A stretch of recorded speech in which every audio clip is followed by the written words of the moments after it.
Hey, man, check it out, man. Hey, today video gonna be Chicago drill lyrics that really happened, man. Let her go ahead and get into it. Drill is a wild genre. From dissing ops, talking about real crimes that actually happen in the homies streets, too, nigga. anything is fair game. Here's a look at some of the homies. wildest drill lyrics that have actually happened in real life. Man got hit trying to get something to eat. THF Billa, Factors Remix. THF. See, I don't know these sides of Chicago. I only know the FB, you know what I'm saying, the GD and the BD side of Chicago. I don't be knowing like the other, like I know it's other sides. I don't know about O Block and 63rd, bro. I don't really too much keep up on like 73rd, 75th, 70s and 80s and shit like that. I don't be keeping up with them sides of Chicago. But I know it's some real gangster shit going on that side, you know what I'm saying? I just don't. Billa is a rapper from the south side of Chicago who's affiliated with the THF gang, aka Trigger Happy Family. They're a crewmate of several smaller sets of larger gangs, mainly BDs and Mickey Cobras, with a few GDs and Black P Stones thrown in. THF is allied with 600 and O Block, as well as a variety of GD sets and beef with 051, MOB, Tukaville, Jarl City, and a few other sets. In this bar, THF Billa is talking about Can't Get Right, aka STL Man, a member of the STL EBT set of the G. TOS. Oh, so they still part of the GDs. They just a little smaller gang of the GDs. Oh, now I get it. These who was shot outside a chicken and fish shop in 2018. Damn, that boy was trying to eat some videos chicken. Of Chicago drill. What season I said? I shot him outside the chicken spot. She wet that nigga up outside the chicken spot, girl. That nigga finna get him some chicken. That nigga walked out with the chicken. Got his ass. Oh, shit. Oh, Lord. Oh, my dumb man. Oh, shit.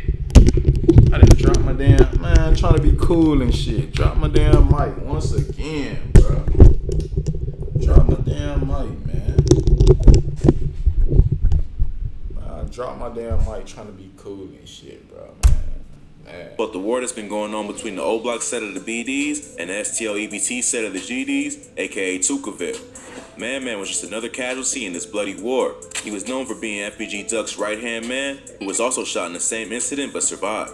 On June 15, 2018, Man was at a takeout restaurant called Choices on East 63rd Street in Chicago, a favorite spot of the FBG crew. On the way out, he and FBG Duck were ambushed by two gunmen. Man, along with an innocent bystander named Troy Hampton, who was sweeping the street, were killed, and FBG Duck was shot but lived. The whole thing was captured on nearby surveillance cameras. In the footage, you can see bullets start flying as Man and Troy Hampton use the nearby vehicle as a shield. The shooters then run up from off camera, one of them shoots the innocent witness, and then both finish off Man who's lying on his back. Hold on, let me go back. I ain't really catch that. Let me peep this shit. Let me see what really happened. Let me see.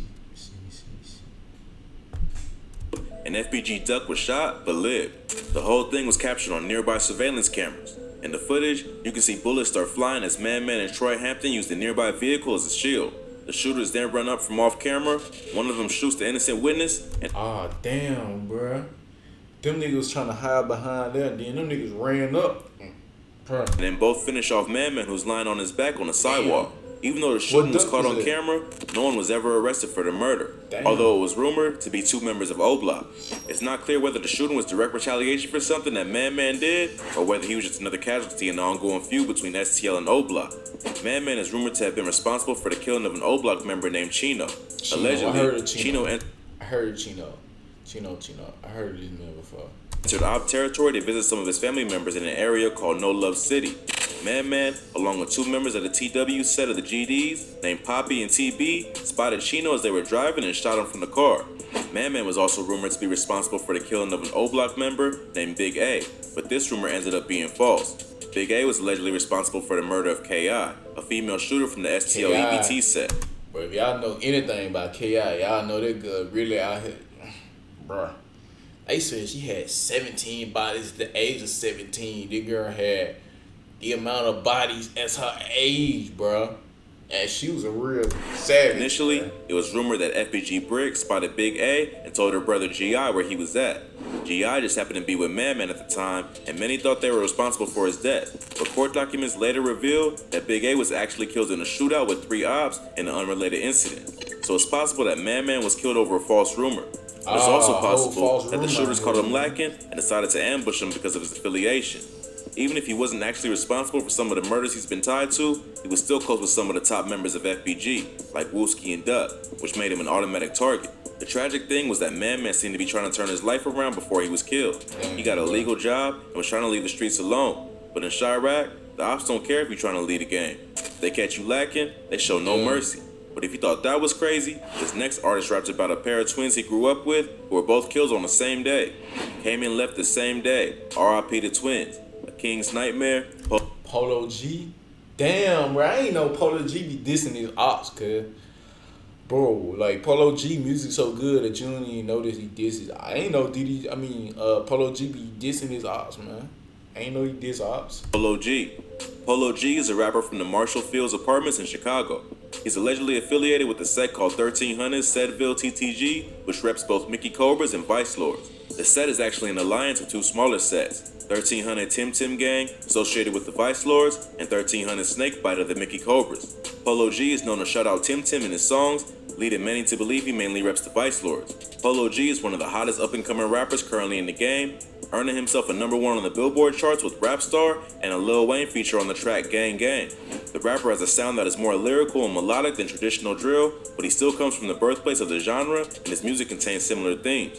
In this bar, Polo is talking about the twin brother of his friend Lil Loski, who was shot and killed on the same day. Lil Loski, or 1300 Loski, not to be confused with FBG Loski from STL-EBT, is one of Polo G's close friends who was also from the same neighborhood. Lil Loski had 2 brothers, Edwin and Edward, who were both tragically killed on the same day at just 17 years old. Edwin and Edward Bryant were standing on the 1300 block of North Hudson Avenue when they were shot and killed in a drive-by shooting. Edward was in his junior year at Marshall High School and a star player on the team. At 6 foot 5 inches tall, he had several college recruits with a Damn, my nigga was a hooper, bruh. Damn, cuz. eye on him already. Edwin also played ball growing up, but quit after middle school. Neither of the 2 brothers had any known gang affiliations, but some of the people they were with at the time did, which may have caused the shooting. On the track Die a Legend, Polo also raps, Lil Loski lost his brothers, he gon' get them niggas hell, revealing that after the twins got killed, Loski really started turning up in the streets. It's gotta be pretty tough losing 2 brothers on the same day, especially because they were just athletes and not gang affiliated. But in Chicago, anything can happen in the blink of an eye. Just standing on the wrong block with the wrong people can get you caught in the line of fire. But Polo G is far from the only rapper to speak about dead friends in his music. This next artist raps about the moment he found out one of his homies had been shot outside a recording studio. Got that call from G Gotti like LA was hit. Worst memory tribute to LA Capone, Tay 600. Tay 600 is a rapper affiliated with the 600 sets of the BDs. 600 is outlined by O-Block in the ongoing war with the GDs on the south side. In this bar, he's speaking on the death from another rapper from 600 named L.A. Capone, who was also Tay 600's brother. L.A. Capone was a major part of the early drill scene and was cool with Chief Keef, Lil Durk, and Ron. L.A. Capone gonna be something, bro. I'm telling you, bro. That man could have really been right now. He could have been like at Durk level if he had lived, bro. So #9. He was well known around the South Side for being a funny dude who was good with the ladies, and many thought that he would be the next big drill star to blow up. But despite having a promising career as a rapper, and he was another one of them niggas who was so good that you forgot that he was a game member. Like, you almost damn near forgot he was in the game. Like, he was really out here having ops and shit. His music was so good that you forgot about it. Graduating high school as an honor student, L.A. Capone was drawn into the street life. He was known for repping GDK in his music, a term that means you beef with the GDs. His constant disrespect to the GDs ended up getting him shot when he was just 16 years old, but he survived this shooting after undergoing surgery and managed to make a full recovery. After that, he decided to take his music more seriously and started dropping collaborations with Rhino #9 that put up serious numbers. On one of these tracks, Play for Keeps, L.A. Capone continued his disrespect of the GDs, rapping, Shondell, how the hot shit feel, referencing Shondell Gregory, aka Tuka, who was a 15-year-old member of the STL-EBT set of the GDs who was shot back in 2011.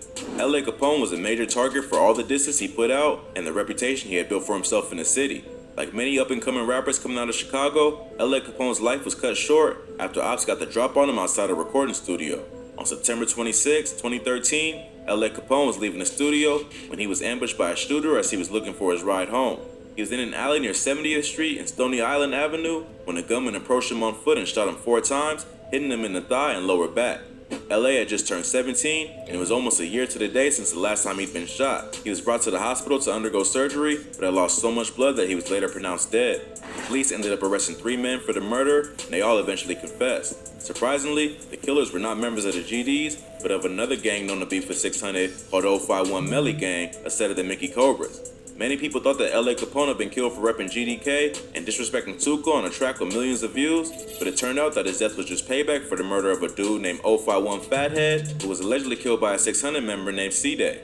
L.A. Capone was one of 600's most well-known and popular rappers, so they killed him as a way to send a message to the rest of the gang. 3 members of 051 were arrested and charged with first-degree murder: Lil Mick, Rockhead, and Miko. According to the cops, once they were brought in, they all started confessing to the crime. Lil Mick is believed to be the shooter and was eventually sentenced to 6 long head ass nigga. Boy, your little long head ass, muscle head ass, boy. Foot head, somebody stepped on your face, didn't it, boy? Fat nose ass nigga, little ear ass, big ear ass nigga. Oh, God. 60 years in prison for the murder. Rockhead ended up getting 24 years, and Miko was sentenced to 45. It's been rumored that L.A. Capone was set up that night by someone in the studio, but this was never proven. Hey, it had to be somebody in the studio that set that man up. Cause how the fuck did them niggas know that that nigga was gonna be in the studio that night and he was gonna leave at that time? How the fuck they know, bro? How? How did they get the drop on this nigga, bro? How did they know? How? It had to be somebody set that nigga up in the studio, bro. I believe it does seem like a targeted hit, so it isn't hard to believe that it may have been a setup. It's a setup, Say 600's track Worst Memory is a tribute to the fallen 600 members, where he recalls hearing on the news that the artist was killed. G Gotti is a 600 affiliate and the former girlfriend of Rondo No. 9, who Tay 600 reveals was the one who called him about L.A. Capone's death. L.A.'s death was a major blow to 600, as many thought that he would be the next big star to represent on the national level. Around the same time that L.A. was killed, Rondo No. 9 was arrested for the murder of a cab driver named Javon Boyd, who was shot 7 times while waiting for a passenger. But this Rondo No. 9 situation, though, look, let's peep this.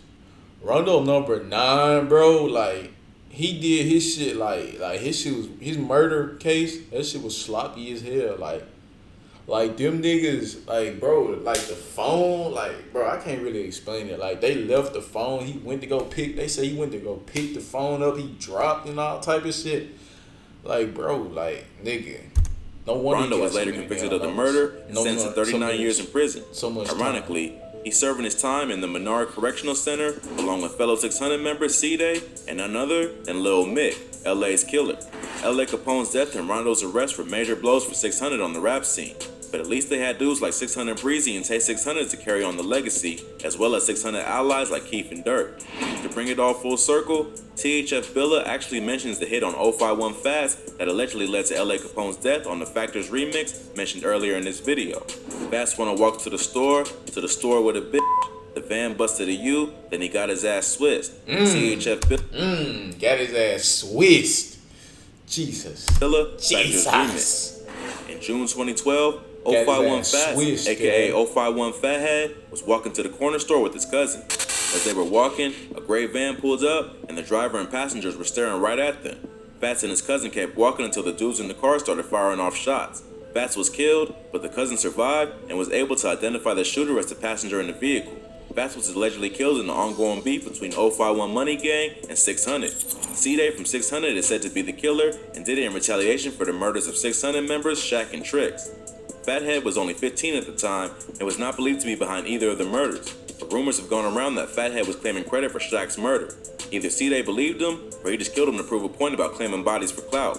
It's also been rumored that L.A. Capone may have been with C-Day the night they shot Fathead, which is why Lil Mick, Rockhead, and Miko targeted him outside the studio. C-Day ended up going down with Rondo in 2014 for the murder of Javon Boyd and is currently serving a 38-year prison sentence. The beef between 051 and 600 is one of the deadliest in Chirac history. It's It's cooled off a bit in recent years, and there haven't been any more bodies reported that are directly related to the war. But the two sets are still hostile to each other and could reignite at any moment over a diss situation in the streets. If you like this video, check out some of our other videos. From rapper. Hey man, if you like this video, make sure you like, comment, and subscribe, man. And hit the bell, man. I'm out. Whew.